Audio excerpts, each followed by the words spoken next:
Τι είναι αυτό? Ένα σφουργίτη.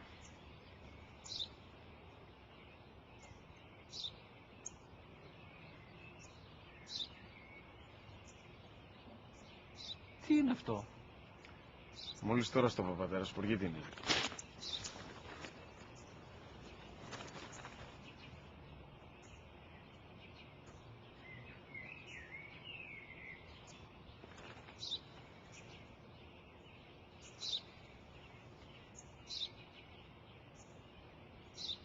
Τι είναι αυτό?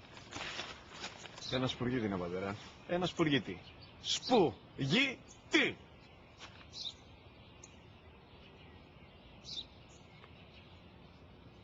Τι είναι αυτό? Γιατί το κάνεις αυτό το πράγμα, μπορείς να μου πεις? Τόσες φορές σου είπα, είναι ένα σπουργίτη! Δεν το καταλαβαίνεις! Πού πας?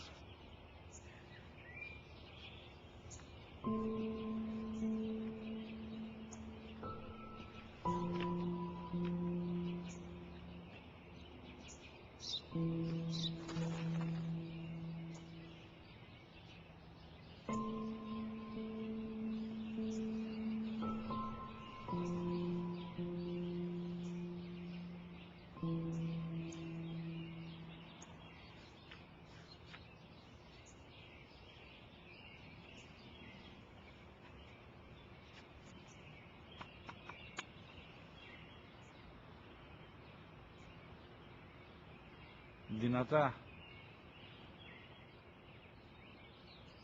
Σήμερα ο μικρός μου γιος που πριν λίγες μέρες έκλεισε τα 3 καθόταν μαζί μου έξω στο πάρκο όταν ένας σπουργίτη ήρθε και κάθισε απέναντί μας.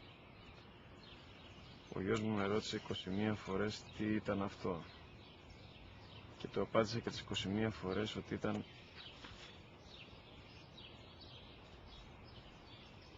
ένα σπουργίτη. Τον αγκάλιασα τρυφερά και τις 21 φορές που μου έκανε την ίδια ερώτηση, ξανά και ξανά,